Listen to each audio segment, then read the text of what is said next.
Di BPN lah. Aduh, jangan ditanya.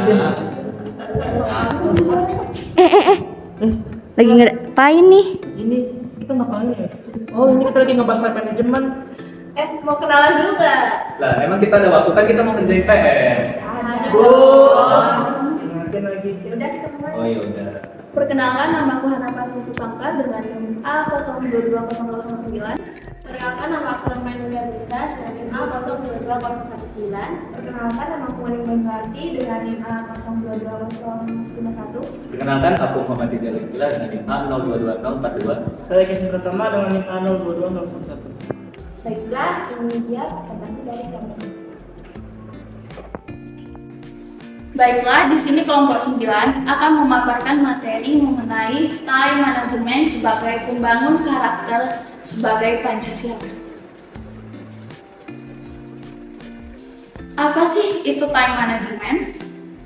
Menurut pengertiannya, time management adalah tindakan dan proses perencanaan dan pelaksanaan kontrol sadar atas sejumlah waktu yang akan digunakan untuk meningkatkan aktivitas tertentu, khususnya efektivitas, efisien, dan produktivitas. Tujuan manajemen, tujuannya yaitu memaksimalkan waktu yang dihabiskan untuk aktivitas terpenting menjadi efektif, serta mengurangi waktu untuk pekerjaan yang tidak penting. Di sini kami melakukan survei bagi mahasiswa di berbagai instansi dengan tanggapan pertama, pertanyaan dengan apa itu time management menurut pendapat mereka masing-masing. Dari tanggapan responden yang telah kami terima, tanggapan mereka tentang pengertian time management sendiri adalah pengaturan waktu atau waktu yang ditentukan untuk melakukan skala prioritas. Kegiatan mana yang akan dilakukan yang paling penting dan kegiatan yang tidak penting digunakan. Oke, selanjutnya. Bagaimana sih dampak time management terhadap karakter diri seseorang? Responden yang telah kami dapatkan, jawaban mereka yaitu dengan membentuk sebuah karakter disiplin. Dalam arti disiplin waktu, mereka dapat membagi waktu yang mana skala prioritas yang penting dan yang tidak penting dilakukan. Dan selanjutnya mereka lebih teratur, lebih memudahkan kegiatan yang penting dilakukan. Namun seperti contoh saat dibagi tugas oleh dosen, mereka melakukan list urutan tugas yang mana dulu tugas yang sangat sulit dan tugas yang mudah dikerjakan, tugas yang mana yang memiliki deadline lebih dulu dan tugas yang memiliki deadline yang lebih lama. Apa upaya yang dilakukan dalam perencanaan time management menurut mereka? Dan mereka menjawab upaya utama yang dilakukan yaitu skala prioritas. Upaya kecil yang dilakukan untuk perencanaan time management menurut mereka dengan hal-hal kecil, semisal mengerjakan tugas dengan tepat waktu sesuai deadline yang diberikan oleh dosen. Mengurutkan prioritas yang mana yang akan ditentukan yang akan dikerjakan seperti saya katakan sebelumnya, yaitu membuat list atau daily routine. Hal apa yang harus diperhatikan dalam perencanaan time management? Tanggapan responden yang kami dapatkan, hal yang dapat mereka lakukan yaitu yang pertama pembagian kegiatan, kemudian mampukah mereka bertanggung jawab untuk menjalani kegiatan yang telah mereka urutkan sebelumnya. Dan mereka memprioritaskan hal-hal yang terlebih dahulu, kepentingan yang memiliki prioritas yang lebih di tingkat atas daripada prioritas yang sebenarnya tidak perlu dilakukan. Selanjutnya kami melakukan polling untuk tanggapan seberapa penting time management menurut mereka. Dan yang kami dapat 84,6% atau yang berwarna biru menjawab sangat penting dan 15,4% atau warna oranye menjawab penting. Selanjutnya respon polling yang kami dapatkan untuk tanggapan mengenai jumlah orang yang membuat daily schedule. 50% membuat kadang-kadang 28% membuat iya, dan 22% menyatakan tidak. Oke, di sini dari polling dan survei yang kita dapatkan bahwa tanggapan responden memberikan bahwa tidak semua mereka melakukan time management dengan benar. Ada yang melakukan dengan baik dan tidak. Ada yang malah melakukannya dengan keteteran sehingga waktu yang diberikan tidak mencapai kegiatan yang telah direncanakan. Baik, di sini memahami time management diperlukan bagi setiap orang agar dapat menyelesaikan pekerjaan secara efektif. Manajemen waktu yang baik memungkinkan seseorang dapat menyelesaikan lebih banyak pekerjaan dalam waktu yang lebih singkat. Banyak orang yang mengakui perlunya time management, tetapi pada kenyataannya tidak semua dapat melakukannya dengan baik. Selanjutnya akan saya serahkan kepada teman saya Wuning untuk menjelaskan mengenai pentingnya time management.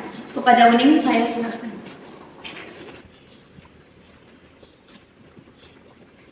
Nah, jadi dari respon yang tadi telah dijelaskan, banyak orang yang sudah memahami apa itu time management, banyak orang yang sudah memahami pentingnya time management, banyak orang yang memahami teknik time management waktu. Tapi kebanyakan dari mereka itu masih belum bisa menerapkan time management waktu dalam kehidupan sehari-harinya. Nah, jadi pentingnya time management yang pertama itu memanajemen waktu yang efektif atau perencanaan waktu yang baik dapat membantu seseorang untuk menjaga keseimbangan dalam menjalankan seluruh aktivitasnya. Jadi seseorang yang menerapkan time management secara konsisten atau terus-menerus itu dapat lebih bisa menggunakan waktunya untuk hasil-hasil yang lebih maksimal dan sesegera mungkin, sehingga waktu yang tersisa itu bisa dimanfaatkan untuk kegiatan atau hal-hal yang lain yang lebih bermanfaat.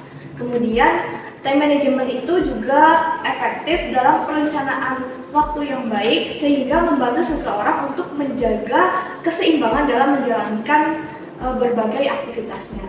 Kemudian yang kedua, manajemen waktu itu dapat meningkatkan kualitas seorang individu dan dapat menghindari kerugian atau hal-hal yang tidak diinginkan. Yang ketiga, manajemen waktu yang dilakukan secara kontinu dapat melatih seseorang individu yang berkarakter Pancasila. Jadi orang yang menerapkannya secara terus-menerus dapat meningkatkan kualitas diri dan menghindari kerugian atau hal-hal yang tidak diinginkan terjadi. Jadi kualitas diri yang dimaksud itu peningkatan atau perbaikan karakter seseorang. Jadi setiap individu yang memiliki karakter yang berbeda-beda ini akan terbentuk dari proses kehidupan yang berbeda antara satu dengan yang lain. Jadi dengan time management yang baik akan membuat seseorang menjalankan aktivitas secara terkontrol sehingga menciptakan pengaturan diri yang lebih baik. Berawal dari pengaturan diri inilah yang nantinya akan memunculkan karakter-karakter seperti disiplin, bertanggung jawab, tekun, serta kebijaksanaan akan muncul dengan selaras sehingga karakter tersebut itu merupakan cerminan dari karakter Pancasila. Selanjutnya,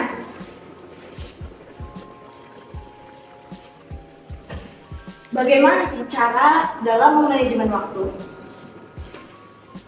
Nah, yang pertama, cara untuk memanajemen waktu yaitu menentukan tujuan.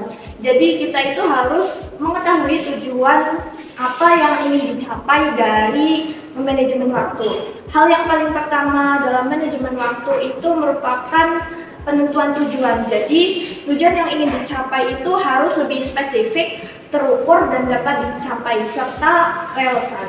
Sehingga dari tujuan-tujuan tersebut itu seseorang akan menjadi termotivasi untuk mengejar dan mencapai tujuan tersebut. Kemudian yang kedua, menentukan prioritas. Jadi menentukan prioritas ini dari tujuan-tujuan yang ingin dicapai berdasarkan kepentingan dan kegentingannya atau urgensinya. Jadi dahulukan tujuan tersebut apabila tujuan tersebut penting dan genting, kemudian putuskan kapan akan mengerjakan tujuan yang penting namun tidak genting. Setelah itu mendelegasikan tujuan yang tidak penting namun genting apabila memungkinkan, kemudian menyisihkan tujuan yang tidak penting dan tidak genting untuk dilakukan nanti. Jadi intinya kita itu harus memilih tujuan mana yang lebih penting untuk dilakukan terlebih dahulu. Kemudian yang ketiga itu membagi waktu. Jadi menciptakan estimasi waktu untuk mencapai tujuan-tujuan berdasarkan kesulitan tujuan tersebut dan batasan waktu yang dimiliki. Dengan memutuskan beberapa banyak waktu yang diperlukan untuk mencapai tujuan tersebut, maka dapat juga mengenali potensi-potensi masalah yang akan dihadapi. Kemudian yang keempat, mengatur pola hidup dan membuat jadwal. Jadi yang keempat itu mengatur pola hidup seperti pola belajar, pola makan, pola istirahat, dan pola olahraga yang baik sehingga pencapaian tujuan itu tidak mengalami hambatan dari segi kesehatan ataupun dari segi jasmani. Juga membuat jadwal jangka pendek, jangka menengah, atau jangka panjang berdasarkan urutan prioritas tujuan yang telah ditentukan. Kemudian poin yang kelima yaitu fokus.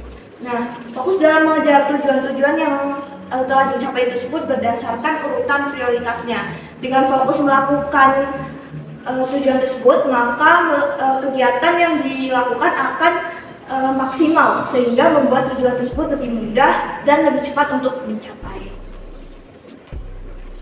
Apa sih pengaruh time management terhadap karakter seseorang? Nah, lanjut. Yang pertama itu melatih sikap disiplin dan tanggung jawab. Jadi ketika seseorang menerapkan time management secara terus-menerus, maka dia akan melatih sikap disiplin dan tanggung jawab dalam dirinya. Disiplin merupakan sikap mental yang melibatkan kesediaan untuk mengikuti aturan, tata tertib, dan norma yang berlaku. Nah, dalam konteks ini, sila pertama itu termasuk dalam kesikap disiplin ini. Jadi tercermin dalam hal kepatuhan terhadap ajaran agama, kegiatan keagamaan, dan pengabdian kepada Tuhan.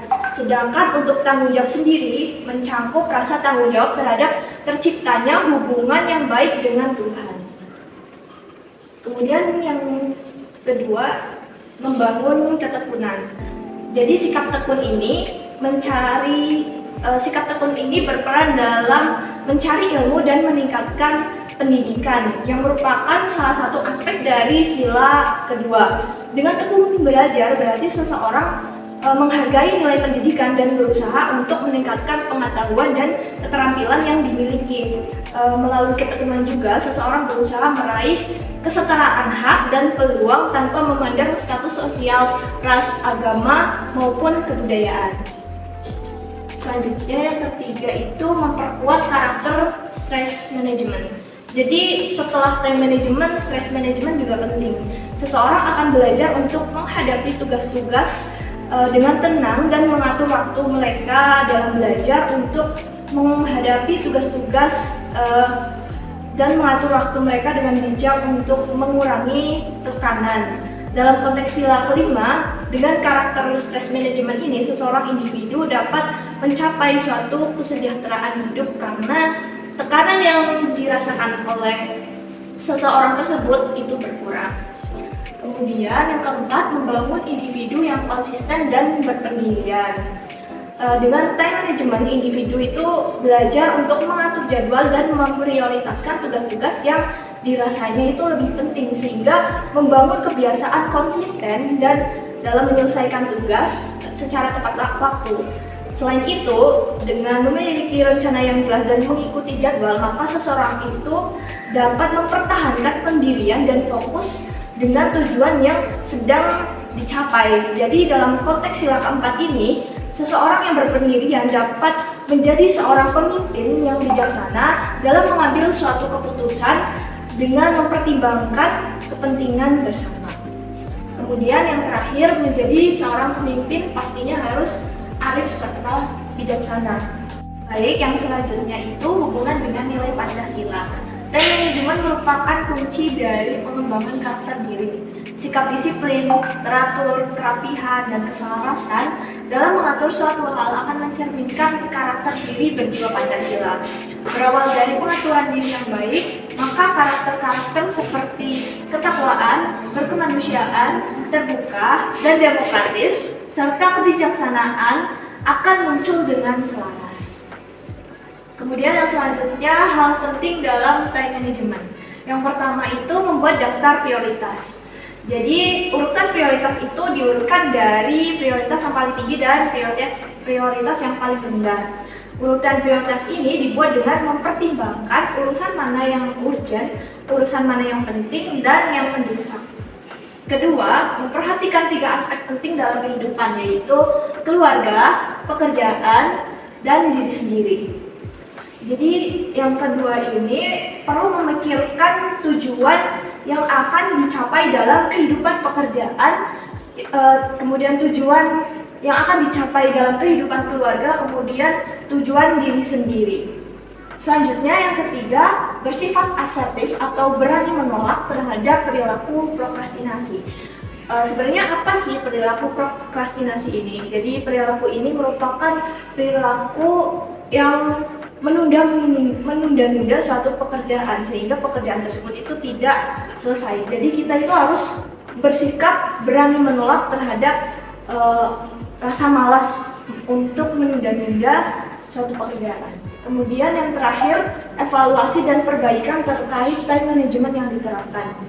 Jadi setelah kita merancang time management waktu terhadap kegiatan apa yang akan kita lakukan berdasarkan tujuan atau urgensi dari setiap kegiatan, maka dilakukan evaluasi atau perbaikan. Jadi bagian mana sih dari perancangan time management waktu yang telah kita terapkan yang tidak sesuai atau yang belum bisa sesuai dengan target atau tujuan yang telah kita tentukan.